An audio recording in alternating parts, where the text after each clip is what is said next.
Hey everyone, I'm Pastor Dawn and I want to talk to you today about from burdens to breakthroughs.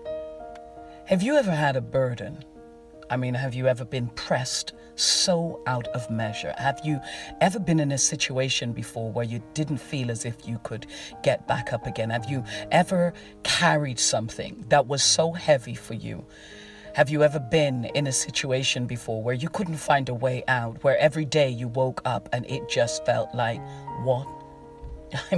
What? What is the point? Have you ever been in a place before where you couldn't find a door out, much less a window? Have you ever been in a place before where nothing seemed to be going right for you, where you felt as if the weight of the world was on your shoulders and your shoulders alone, and you couldn't explain it to no one, you couldn't tell them about it, and it really just didn't feel as if there was going to be a new day. You couldn't even think about a new day because you were so burdened with the day that you were going through that you couldn't even say that this is the day that the Lord has made. If you can identify with any of what I've just said, then this message today, from burdens to breakthroughs, it's for you. The Bible tells me about a young man called, well, if I call him a young man, but let's just say that, right? A man called Isaac. And Isaac was in a place where he was digging his father's wells. He was redigging his father's well. And every time he dug a well, the Philistines would come and own that well, fill it back up and say it belongs to us. And it just became unbearable. He dug and they came and they filled it back up. It's our well. And I don't know if you've ever been in a place before where, nobody was interested in what you were about to do until you started doing it. Nobody was interested in doing what you're doing until you started doing it. Nobody was interested in what you got involved in until you started making it successful. And that's how life can be sometimes. The Bible tells me that they just kept messing with this brother's well. Think about it. It was his father's well that belonged to him just by virtue of them being dug by his father. But yet the enemy just kept coming and just kept waylaying and obstructing and messing with what he was trying to do. And then there's Jacob. The Bible speaks about Jacob and Jacob's on his way home and he gets the news that his brother's coming to get him.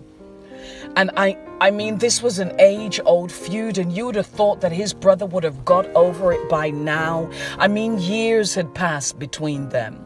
And yet the news came that Esau was after him. Esau was coming to meet him and to hurt him. And all of a sudden, Jacob, who had achieved so much in his life, his past was so far behind him, was gripped by fear.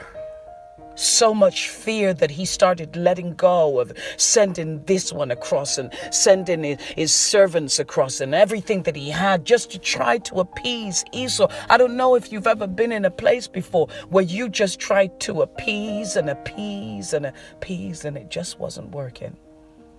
And you didn't realize that what you were being burdened with, just like Naomi, when Naomi, after losing everything, was on her way back home and just felt such a failure, just felt like her life was just rubbish.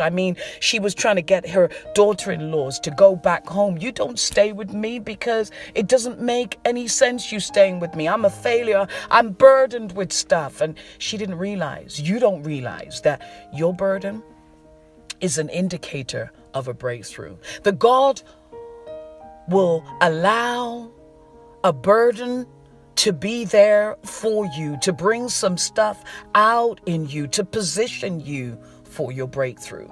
That burden that you are carrying, that obstacle that keeps on coming, that thing that you don't feel like you can take anymore,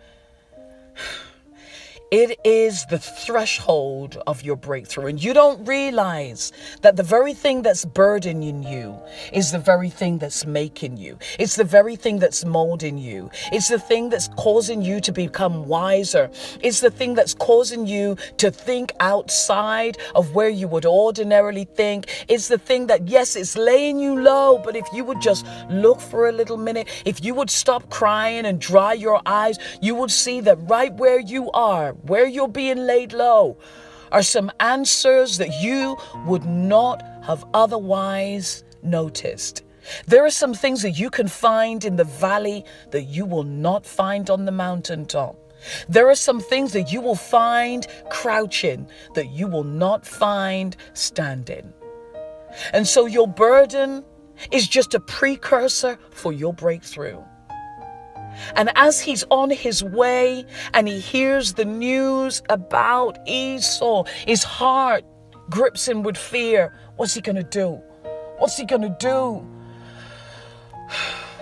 The Bible tells me that whilst he was alone, an angel visits him and he begins to wrestle, oh my God, until the breaking of day. And that burden became the precursor, the very thing that he needed for his breakthrough. Because in that wrestle came a change, a name change, that he was at that moment changed from Jacob to Israel, from a supplanter and a trickster and a person who was known by his past to a person of virtue, of power, of authority, of Israel, of a prince. That Naomi, who called herself Mara, who changed her name to bitterness because of her situation, was on the verge of her breakthrough. That no longer would she be a woman who was despised, but a woman who would be celebrated for years and centuries to come. That your burden is the precursor for your breakthrough.